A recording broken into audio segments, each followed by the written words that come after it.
자, 지금 절대로 저점을 예상해서는 안 됩니다. 우리가 저점을 예상하는 순간에는 그냥 다 털리게 됩니다. 지금 털리지 마시라고 제가 오늘 관점으로 말씀을 드릴 텐데, 일단은 지금 하락세가 이 80K를 넘어서고부터 60K까지 그냥 수직적인 하락을 보여줬죠. 거의 82K서부터 59K까지 상당히 많은 수준의 하락폭을 보여줬습니다.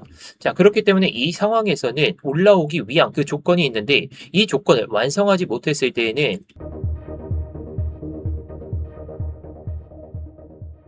네, 안녕하세요. 10년차 코인 트레이더 임혁입니다. 일단 본격적으로 시작하기 전에 좋아요 한 번씩만 눌러주시면서 시작해 보도록 하겠고요. 뭐 이따가 다 보시고 나서 도움이 안 되셨다면 그때 취소하셔도 좋으니까 한 번씩 눌러주시면서 시작해 보도록 하겠습니다. 자, 일단 제가 어저께 관점부터 복귀를 한번 해보도록 하겠습니다. 자, 일단 제가 메인 관점은 이 60K까지 빠질 수 있다는 그런 가정하에 제가 영상을 하나 올려드렸죠. 자, 다만 이렇게 내려가는 파동이 아니라 이런 식으로 올라가는 파동이라면 제가 이 관점을 폐기하고 여러분들께 다시 한번 말씀을 드린다고 했습니다. 자, 그래서 지금 흐름을 보시게 되면 제가 어저께 이때 말씀을 드리면서 말씀을 드렸던 게 이 매수 오더블럭을 깨트리면 그때는 숏 관점으로 60K까지 보셔도 좋다. 자, 지금도 그 관점은 마찬가지긴 합니다. 자, 그런데 지금 막혀있는 구간이 너무나도 명확하기 때문에 이게 내려갈지 올라갈지는 이 상황에서 마주칠 것 같습니다. 자, 그래서 저 같은 경우에도 어저께 들고 있던 숏 포지션을 이렇게 내려왔다가 올라가는 파동에 맞춰서 이때 딱 정리를 했어요. 정리를 하면서 이렇게 수익을 챙겼고, 그래서 지금은 포지션이 없는 상태인데, 이전에 제가 타점을 말씀을 드렸을 때 딱 이때 말씀을 드렸죠. 이때 말씀을 드렸을 때 수익 나신 분들께서 이렇게 한 번씩 보내주십니다. 뭐 저도 이때 같이 숏 포지션 정리했던 그런 구간인데, 자, 오늘도 이런 타점들을 말씀을 드릴 거니까 영상 끝까지 잘 집중하셔가지고 좋은 수익을 챙겨보셨으면 좋겠습니다. 자, 일단 제 메인 관점은 이 64.7K를 돌파를 보여주면서 다시 안착한다면 우리가 밑에까지 기다릴 여유는 없을 것 같다라고 말씀을 드리고 싶습니다. 근데 계속해서 이 64.7K를 못 넘고 그리고 위에 있는 매물벽조차도 도전을 못한다면 우리는 하락 가능성, 이 저점을 이탈하는 그런 상황을 우리가 감히 예언을 할 수가 있겠죠. 자, 그 이유는 아무래도 금리에 대한 부분, 이 금리에 대한 부분을 우리가 체크할 필요밖에 없어요. 이번 FOMC 이후에 시장에서 가장 많이 나온 이야기가 금리 인상이 절대 아닙니다. 오히려 더 중요한 건 이 케빈 워시 의장이 시장에 던진 그 메시지예요. 한마디로 요약하면 이제 연준만 쳐다보지 마라. 이제 알아서 해라. 그동안 시장은 경제 지표보다 연준의 입을 더 중요하게 생각했죠. 주식이 떨어지면 연준이 구해줄 거라 믿었고 경제가 흔들리면 금리를 내릴 거라고 이렇게 기대했죠. 자, 이게 이른바 패드풋이라고 합니다. 자, 쉽게 말하면 시장이 위험해졌을 때 이 연준이 안전망 역할을 해줄 것이라는 그 믿음인데요. 그런데 이번 기자회견에서는 워시는 완전히 다른 이야기를 했죠. 시장 참가자들은 연준의 반응을 예측하려 하지 말고 경제 데이터 자체를 보라는 겁니다. 이 말은 굉장히 중요해요. 왜냐면 지난 15년 동안 시장을 움직인 가장 강력한 힘은 기업 실적보다도 중앙은행의 유동성 때문이었죠. 2008년 금융위기 이후에 양적 완화가 시작됐었고, 그리고 2020년 우리가 잘 알고 있는 이 2020년 코로나 사태 때도 역사적인 가장 큰 규모의 돈이 시장으로 공급됐어요. 그 결과 주식, 부동산, 암호화폐까지 거의 모든 자산이 함께 상승하는 환경이 만들어졌습니다. 그런데 월시는 이제 그런 시대가 끝났다라고 이렇게 말하고 있어요. 골드만삭스 역시 같은 분석을 내놨죠.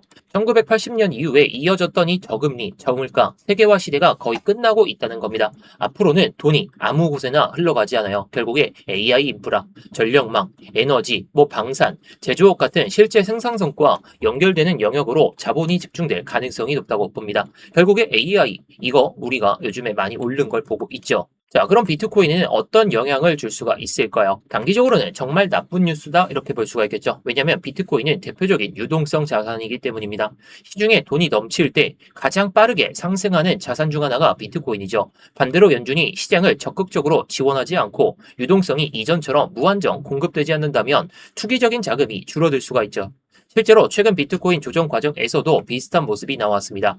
AI 투자 붐과 대규모 IPO, 반도체 투자 확대, 그리고 데이터 센터 투자 경쟁이 과열되면서 시장 자금이 비트코인에서 일부 자금이 빠져나가는 현상이 발생되게 됐죠. 하지만 장기적으로는 이야기가 조금 다를 것 같아요. 워시 체제가 강조하는 것은 결국 정부 부채 증가와 재정 지출 확대입니다. AI 경쟁, 에너지 안보, 방산 투자, 공급망 재편까지 모두 엄청난 돈이 필요하죠. 결국 미국 정부의 부채는 앞으로도 계속 증가할 거예요. 그리고 바로 이 지점이 비트코인의 투자 논리와 어떻게 보면 연결됩니다. 지금 비트코인이 더 이상 단순한 위험 자산이 아니라 점점 희소 자산, 디지털 금으로 평가받고 있기 때문이죠. 뭐 이거는 논쟁이 조금 있긴 하지만 즉 단기적으로 유동성 감소가 부담이기 때문에 내려갈 가능성이 보다 높은 상황에서 장기적으로는 정부 부채 확대와 화폐 가치 희석 우려는 오히려 비트코인의 존재 이유를 강화시킬 수가 있습니다.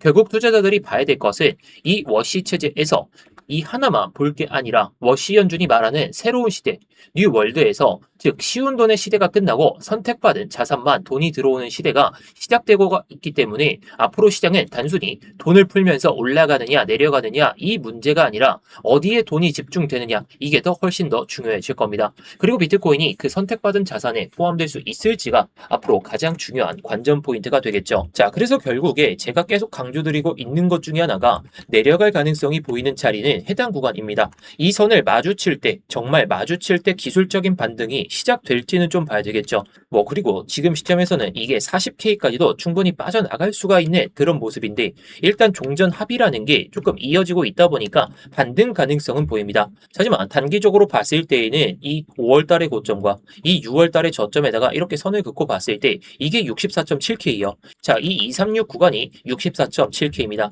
자, 제가 이전에도 말씀을 드렸듯이 이 1월달의 고점과 2월달의 저점에 그어 봤을 때 이때도 236 구간에 대해서 한번 이탈했다가 회복을 보여주면서 이런 식으로 올라왔단 말이죠. 자, 그렇기 때문에 이번에도 이 236 구간을 계속해서 비비면서 올라가든 내려가든 이 기점으로 해가지고 위아래로 변동성을 보여준다면 여기가 찐바닥일 가능성이 보다 높습니다. 근데 이 236 구간에 대한 도전이 안 나오고 계속해서 이 밑에서만 유지가 된다? 그리고 돌파도 못한다? 이러면 우리가 밑에까지 기다릴 필요가 있다라는 거죠. 현물 기준입니다. 근데 이게 내려가는 파동이라도 우리가 이런 내려가는 파동이 나오더라도 결국에 우리는 하방 베팅을 할 수가 있죠. 이게 바로 선물 매매인데 저도 이렇게 롱이든 숏이든 올라가면 롱치고 내려가면 숏치고 이걸 반복하고 있으니까 지금 시장에서도 살아남을 수가 있다는 거예요. 대신에 제가 영상에서도 이렇게 관점을 잡아서 말씀을 드리지만 요즘에 실시간 대응이 너무나도 중요하다 보니까 이런 것들을 제가 스터디방에서 괜히 말씀을 드리고 있는 게 아니죠. 자, 그래서 조금 전에도 말씀을 드리긴 했지만 제가 예상하던 구간에서 1차적인 바닥은 잡혔습니다. 1차적인 바닥은 잡히긴 했지만 결국에 넘어서야 될 가격들이 너무나도 많기 때문에 저는 단기적으로는 이 안에서 주말 동안 머물 때에는 굳이 매매를 안 하시는 게 좋다라고 말씀을 드리고 싶어요. 차라리 돌파를 보여주거나 아니면 하방 이탈을 했을 때 이 매수 오더블럭 아래까지 내려온다면 그때 매매를 하시는 게 좋겠죠. 제가 어제 관점에서도 이 흐름을 예상하긴 했었지만 제가 예상하는 것보다 이렇게 낙폭을 보여주지 않고 가다 보니까 굳이 매매를 안 하고 일단 포지션만 정리하고 그냥 관망만 하고 있죠. 여러분들께서 항상 놓치시는 게 지금 장세에서 무조건 매매를 해야 된다 이건 아닙니다. 우리는 뭐 이런 매물대를 돌파하고 나서 안정적인 흐름을 보여줄 때 손실은 정말 최소화할 수 있고 수익은 극대화할 수 있죠. 그리고 내려갈 때에도 그냥 내려가는 게 아니라 특정 지지라인을 만드는 척하다가 이렇게 내려가기 때문에 이런 확인되는 자리에서만 매매를 해도 주말 시장 동안에도 수익을 쌓을 수가 있다는 거죠. 물론 이게 주말에만 통하는 게 아니라 평일에도 통하기 때문에 제가 이런 관점들을 이렇게 스터디룸에서 관점부터 먼저 말씀을 드리고 나서 타점을 어디로 잡아야 될지 입절가하고 손절가까지 모두 말씀을 드리고 있기 때문에 구독자분들께서 괜히 수익을 그냥 딱 쌓고 있는 거 아니겠죠? 자, 그래서 요즘과 같은 변동성 장세에서 내가 수익보다는 손실만 가득하셨다면 또는 수익을 극대화하고 싶은데 그 방법을 내가 모르겠다면 영상 설명란이나 고정 댓글에 있는 링크 클릭하셔서 입장하시면 되겠는데요. 자, 그래서 제가 이걸 주봉 차트로 한번 보도록 하겠습니다. 일단 주봉 상황에서도 지금 FBG가 여기 이렇게 잡혀 있죠. 자, 가장 큰 플로우에서는 제가 영상에서도 계속 강조를 드리지만 이 구간입니다. 자, 이번에 이 70.8K까지는 주봉 상황에서 마무리가 된다면 뭐 64.7K는 단기적인 그런 상황인데 지금 70.8K 여기까지는 한번 올라타지 않을까 이렇게 보고도 있습니다. 무조건 그렇다는 건 아니지만 결국에 우리가 중요하게 봐야 될 건 이 57K를 건들면서 반등이 시작될 것이냐 또는 70.8K를 돌파를 보여주면서 마지막 조정을 보여줬다고 갈 것이냐 그게 딱 관건이 될 것 같아요. 자, 일봉 상황에선 64.7K가 중요한 건 맞습니다. 근데 이 추세는 이 70.8K, 이 57.7K, 618 구간 구간과 이 절반 구간 안에서만 유지가 되고 있으니까 우리가 체크해야 될 건 이렇게 올라타는지 또는 내려가는지 이렇게 체크할 필요가 있어요. 지금 이렇게 저점을 한번 이탈했기 때문에 정말 이 57K를 건들다면 오히려 강한 반발 매수세가 붙지 않을까 저는 이렇게 생각하고 있습니다. 자, 물론 이 구간까지 빠지는 것도 우리가 배제는 할 수가 없겠죠. 염두에 둬야 됩니다. 자, 큰 사이클에서는 이 618 구간이 상당히 중요한 이유가 이전에도 2024년에 비트코인 ETF가 승인이 되고 나서 잠시 멈춰있던 그런 자리죠. 이 자리에서 강한 지지 라인으로 작용했던 자리이기 때문에 사람들의 매수 심리는 여기서는 이거 이탈했을 때는 강한 반발 매수가 한 차례 크게 붙을 수가 있다라고 생각합니다. 자, 그렇기 때문에 우리가 현물을 기다릴 타점은 57K, 그걸 이탈하고부터 적어도 50K 그 언저리까지 왔을 때에는 현물을 1차적으로 담을 필요가 있다라고 생각합니다. 자, 물론 이게 무조건 담아야 된다 그건 아니지만 결국에 지금 이 주봉 상황에서도 이전에 시가 라인대가 보이실 거예요. 자, 지난 주봉의 시가 라인대가 63.3K 정도가 되게 되니까 이번 주 주봉에서 버티면서 다음 주 주봉에서 이런 식으로 양봉으로 마감한다면 이거는 캔들의 모습으로 봤을 때에는 반등 가능성이 보다 높아지겠죠. 자, 물론 넘어서야 될 가격들은 상당히 많기 때문에 그리고 이 음봉으로 인해 가지고 잡혀있는 이 FBG의 중간 라인대까지는 도전을 보여줘야 되다 보니까 이 가격대가 69K라고 보시면 됩니다. 그래서 일봉 상황에서는 64.7K를 돌파를 보여준다면 위로 살짝 되돌림 반등이 나올 수가 있다. 이렇게 볼 수는 있겠죠.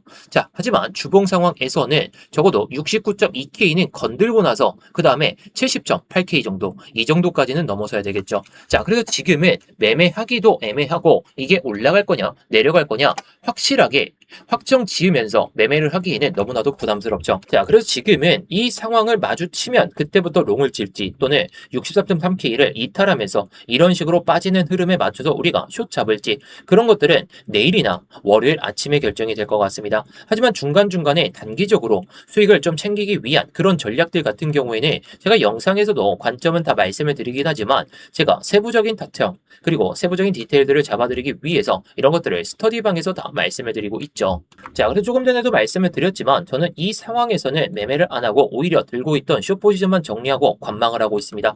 아까도 말씀을 드렸지만 매매를 할 때에는 정말 확률 높은 자리에서만 매매를 해야 우리가 수익을 고스란히 챙겨갈 수가 있어요. 물론 제가 최저점, 최고점 이런 거 절대 못 맞춥니다. 저도 못 맞추고 여러분들도 못 맞추실 거예요. 근데 확률 높은 자리들을 결국에 타점을 주게 되고 뭐 내려갈 때도 그냥 원웨이로 빠질 때도 있긴 하지만 이렇게 반등을 주면서 가기 때문에 이런 반등 타점에서도 우리가 오름숏 이런 걸 할 수가 있고 그냥 올라가는 그런 흐름도 안 나오기 때문에 눌림 롱만 공략하면 된다는 겁니다. 결국에 지금은 눌림 롱을 공략할지 또는 추격 숏을 할지 이게 딱 명확해지는 시점이 오늘 새벽이나 밤에 나올 것 같습니다. 자, 그래서 이 타점이 오늘 새벽에 나오면은 제가 말씀은 드리겠지만 결국에 매매를 하기 위해서는 여러분들께서 정말 타점을 잘 잡고 전략대로 하시는 게 중요하다 보니까 제가 이런 것들을 이렇게 스터디방에서 다 말씀을 드리고 있는 거죠. 제가 관점부터 먼저 말씀을 드린 다음에 타점을 어떻게 잡고 어디까지 봐야 될지 이런 것들을 상세하게 말씀을 드리고 있으니까요.